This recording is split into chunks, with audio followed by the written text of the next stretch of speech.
Top underrated anime that are perfect from start to finish.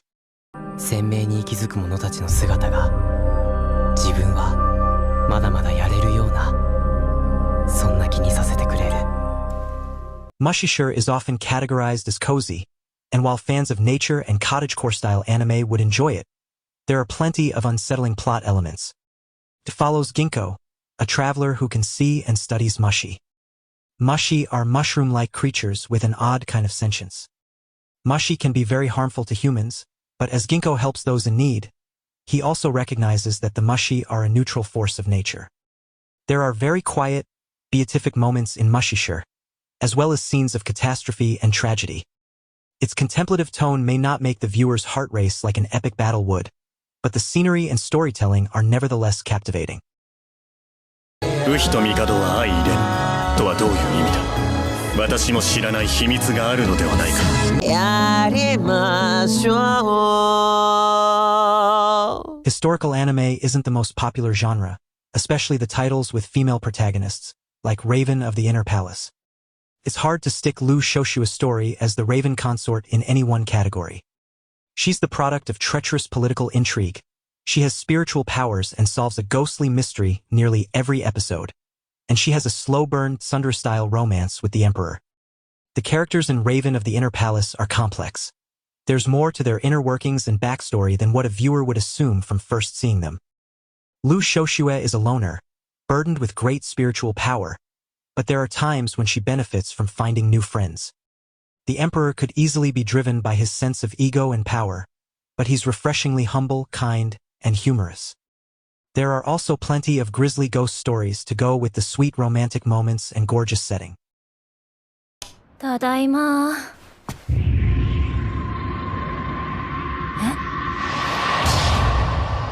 突然の聖女召喚は異世界スローライフの始まりでした。 Most popular isekai anime are power fantasies, and while they can be fun and interesting in their own right, they're not the only way to tell a good isekai story. The saint's magic power is omnipotent, follows Sei, who does have exceptional powers, but she is more studious and precocious. She appreciates small things, like cultivating high-quality plants in her garden. Many new isekai heroes travel to a new world through death and reincarnation. Sei doesn't die, but she's pulled into a new world where she's no longer a desk worker who barely has the energy to do anything she wants when she's finished with her workday. Sei didn't lose her life, but she wasn't living much of a life either before being brought to Salutania. In Salutania, she learns how to brew masterful potions and awakens new magical powers. 私には絵しかないから。鳥かごの中で生きるより、どこかでのたれ死ぬかもしれなくても、工房で学んで、自分自身の力で生きられる道を目指したいんです。 Arte comes from an aristocratic family that would normally expect her to marry, but that's not what she wants to do. She wants to trade going on the marriage market for pursuing her dreams as an artist. Arte has a talent that would determine her as a promising painter if she were a man. Arte's father supports his daughter's dreams, but her mother would rather force her into choosing a husband. Though she bucks tradition and chooses art and education, Arte still has a significant romance. There aren't many anime that take place in 16th century Florence, Italy, nor are there many titles that follow an artist's journey. Arte is a short series, but it has a satisfying end to the protagonist's character arc.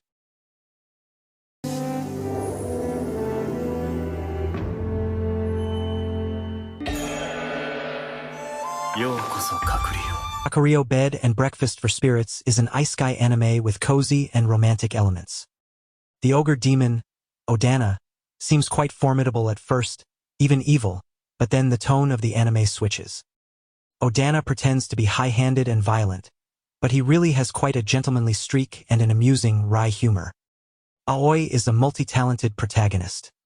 Not only can she see spirits and knows how to protect herself from them, she's an exceptional chef. Kakaro, Bed and Breakfast for Spirits doesn't seem like a cooking anime from its poster, but Aoi saves herself from a marriage deal with a strange demon by cooking for him, instead.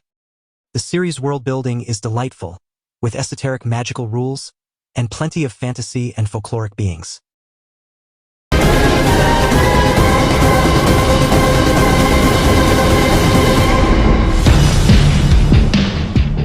first Vampire Hunter D movie, released in 1985, was a trailblazer.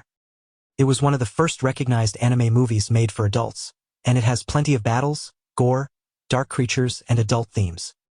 It's the perfect vampire gothic, centering around the daughter of a late werewolf hunter, Doris Lang, and the vampire hunter that she enlists to help her.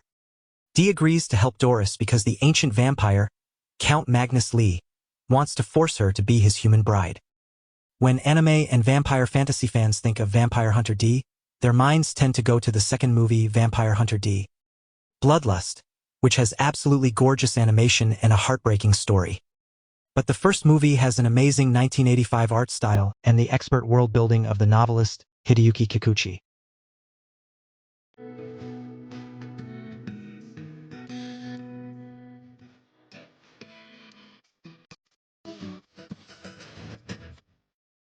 Aishiki anime rises steadily in popularity every year, and LaidBack Camp was the go-to recommendation. The first season was very popular with people who enjoy cozy slice of life and nature anime. Ultimately, slice of life is a huge genre of anime, and Aishiki is a rather small subgenre, so it's popular enough, but it's not nearly as popular as shonen fantasy adventure. It feels like LaidBack Camp's later seasons didn't get quite as much fanfare, but they have all the elements that viewers loved about it in the first place. The outdoor activities club friendships grow closer, and the characters evolve as they camp together in the most beautiful places.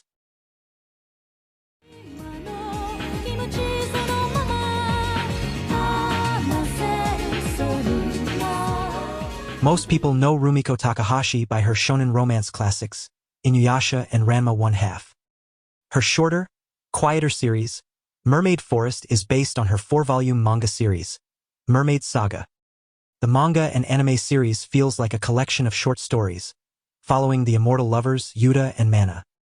The two heroes understand each other on a level that no other person could, as immortality is depicted as lonely and dreary in Mermaid Forest. The entire manga series was adapted into Mermaid Forest, but barely anyone watches it or talks about it. It didn't get much recognition upon first release, either. Takahashi has a unique take on mermaids. They are bloodthirsty, violent creatures whose flesh is both poisonous and miraculous. Whoever survives eating their flesh will become immortal. Yuta and Mana survived eating mermaid flesh, though that was never their intention, and they travel the world together, saving others from those who would trade their souls for immortality.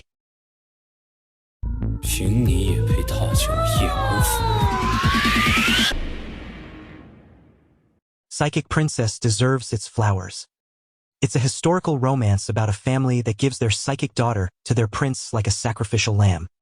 Chen Yunqi is reviled for her psychic gifts, but she's much more than her strange abilities. She's also cheerful, spunky, and creative. Chen Yunqi isn't a timid bride, regardless of the fact that the prince she's supposed to marry has a terrible reputation. Her intended, Lord Yi, is cold and Tsundere-like prince. He and Chen Yunqi dance around each other, in a romantic battle of wills. Psychic Princess has everything a person who enjoys romance donghua could want.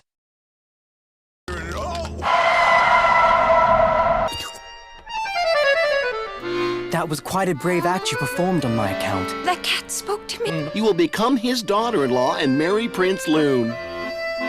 Huh? The Cat Returns is an isekai fable about Haru, a human girl who saves the crown prince of the Cat Kingdom. When Haru saves Prince Loon, the Cat King of the Cat Kingdom decides that he wants to reward her by turning her into a cat and marrying her into the royal family. It's also one of the least popular Studio Ghibli movies. The Cat Returns is an excellent fable for children, with a great message about a girl learning to stand up for herself. It's not considered a very popular anime, though, especially compared to other Studio Ghibli classic titles like My Neighbor Totoro. It may differ from stories like Ponyo and Howl's Moving Castle, but it has the gorgeous art style synonymous with Ghibli and an excellent cast of voice actors. What I need you to do is to learn just one thing. Always believe in yourself. Do this, and no matter where you are, you will have nothing to fear.